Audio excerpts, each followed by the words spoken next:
Hello. How many popular video games have been made into toy lines over the years? I thought this would make possibly a cool idea for a countdown video, but for this list, I'm gonna focus more on ones from the 90s, like vintage retro stuff that from when I was a kid. These are just some of the ones that I thought were pretty cool like back then, and some of them I still think are pretty cool today. So, number 5 is Double Dragon, which was, I think these were loosely based off the cartoon series, based off like the game and stuff, and each of them had like a special ability. Like, for example, Jimmy right here, he pushes this lever on his back and he kicks.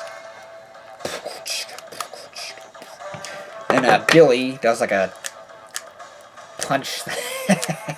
Yeah. Hey bro, wanna work out? Anyway, I also have this guy who's, I don't think he was in any of the games, but I know he was in the show. His name was Vortex. He was one of my favorite characters. With him you do this. If I'm doing that the right way. Hence the name Vortex. Now I remember my neighbor actually had a bunch of these when we were kids. He had these three. He had Sickle. I'm pretty sure he had Shadow Boss and Trigger Happy, but I'm not positive. And I know he had like a Double Dragon like car or something with shot missiles. That was actually kind of cool. This was a pretty cool toy line, I thought. Like, yeah. Of course, I don't have a lot of their like props and stuff that they came with. But anyway, number 4. This was a very interesting concept. There was, number 4 is Street Fighter G.I. Joe. Now, showing my age here, I remember seeing these at Caldor when I was a kid. For those of you who remember Caldors, Caldors, whatever. And the only one I got back then was Vega, because he was one of my favorite characters. Still is, actually. Was Vega. And these figures were kind of interesting. Well, let me put it this way. Anybody who's played a Street Fighter game knows that Vega isn't blonde. He's actually a brunette, but, it was still a pretty cool figure. And then, obviously, years later, I got some of the others. So, one of my other favorite characters, Blanca, which, again, not a bad figure, but is a little, yeah. Some of them were really well done. For example, like, take Sagat and Dalcium right here. Just like they do in the game, pretty much. At least I think so. And some of them were, like, decent. They were pretty well done, like Guile and Zangief. And others were, yeah, well, take a look at Ken and Chun-Li right here. The little, yeah. And the other ones I don't have, so I can't really talk about them, which were, M. Bison, Ryu, E. Honda, and Balrog. I don't have those 4. I just have these ones. But I still think this was, like, a really neat concept, especially for the time. Because, that was back when you would see these types of G.I. Joes, like with the ones with the joints and stuff back then. I still have all mine. So it was cool that you could, kind of recreate your favorite Street Fighter brawls, if you will, or whatever, like, Sonic Boom! Hadouken! Anyway, I think some of these do, like, little moves and stuff, too. But I think there was also vehicles. Like, there was some kind of cool-looking truck or something that, like I said. But, it was a pretty neat, even though they weren't perfect, it was a neat concept. Because you could also mix them with the other G.I. Joes. And Mortal Kombat did the same thing. There was Mortal Kombat G.I. Joe figures, but I'm focusing on the Street Fighter ones, at least for this video. Now, number 3, Resident Evil. Now, the toy line,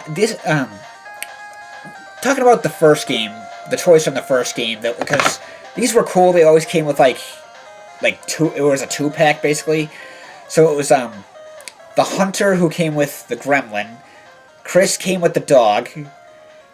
Jill came with the spider, and Forrest, for the Bravo team. If you played the first Resident Evil game, you know who I'm talking about. The guy who gets eaten or pecked to death by the crows. He came with a zombie. It was like a zombified version of Forrest, who came with a zombie.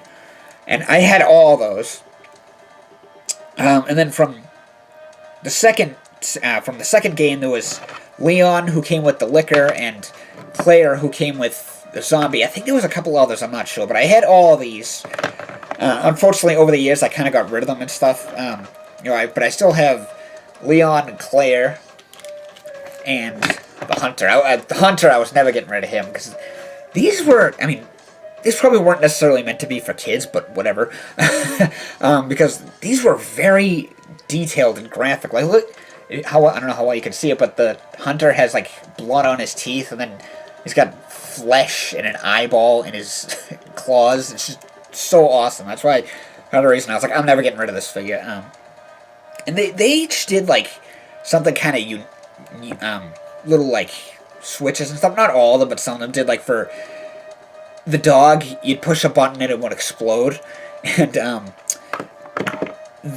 what the hell do you call it? The gremlin, if you pushed a button, its head would pop off. Like I said, these probably weren't meant to be kids' toys, but these were a very cool toy line, I thought, like, back in the day. And like I said, I still hold on to some of them. Moving on to number 2, Earthworm Jim.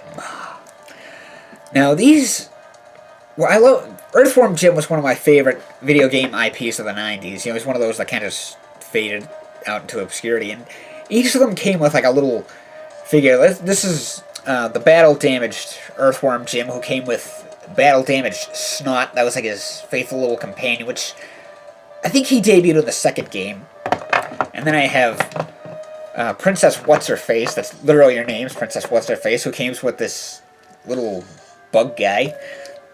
When I was a kid, ironically, I didn't have the Earthworm Jim toy when I was a kid, but I had a few of the villains. I had, I think his name is number 5, that big, beefy cat guy with the black and white fur. And he came with Bob the Goldfish. Sorry, I'm losing my voice because I was playing with my nephews earlier.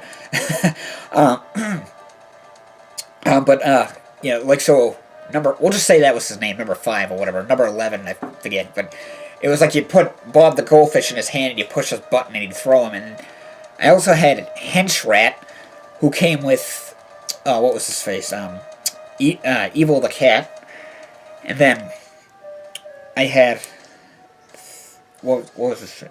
My brother and my neighbor each had Psychro, who came with Major Mucus, that, like, boogie guy that you fight in the, what the hell do you call it? The, like, bungee jumping level. But this was, like, one of my favorite toy lines from back in the day, because, like I said, I loved Earthworm Jim, and I loved how these came with, like, these little minifigures, because you could play with them with, like, other little minifigures, and these went really well with, like, your other action figures. Like, when I was a kid, I know I'm not alone in this, I know plenty of other people who used to do the same, and we do it together, too, is, we take, like, pretty much just mix all our action figures together, like Ninja Turtles, Power Rangers, Disney Gargoyles, and, everything like that, and then, these would go in there well, too. So, yeah, that's why, because Ninja Turtles is one of my favorite toy lines of all time, so that's why those I have, like, a very strong memory with that they go in there, too. Moving on to number 1, it's Pokemon minifigures, which there have been a lot of different Pokemon toys over the years, and the ones from, like, the late 90s, there was quite a few different ones, but I'm just going to focus on these ones, because they're the ones I had the most fun with. But, I have a few here. There's Golem and Poliwag, Scyther, Drowsy, Gengar, Growlithe, Rattata, Fearow, Raichu, Dragonite. I have a whole lot more. This is just some I used for an example for the video, but like I said, I had so much fun times with these when I was a kid. I still have them, obviously. And I remember, like, first seeing the commercial for these, and I was, like, so excited to, mostly for the little minifigure ones. Some came in 2-packs, some came in a 3-pack, and I was at Software Etc. for those of you, I missed that store for those of you who remember it, and I saw, like, there was 4 of the 2-packs. It was Geodude and Golem, Pikachu and Raichu, Sandshrew and Sandslash, Eevee and Flareon. And I was like, oh, which one? I don't know which one I should get. My mom was like, well, why don't you just get all of them? And I was like, okay. So I did. And then over time, I got like more packs and stuff. And like I said, I still own all these, except for I lost like a couple of them, but I still have them. They're a little simplistic, kind of like the colors are a little weird. It almost looks like the ones when you look at like when you take like the old blue and red instruction booklet, and they're a little. That's kind of what they look like, I think, to me. But, you know, like I said, I had so much fun with these things as a kid. You know, a lot of different memories with, like, all the different things I used to do with them, but that's a whole other story. I'm not going to go into details. Yeah, but those are just some of my favorite vintage video game toy lines from back in the day, like the 90s and stuff, so... I guess that's about it for this countdown video. I should be back next week, with another game pickups video. So, thanks for watching, everybody, and have a nice day.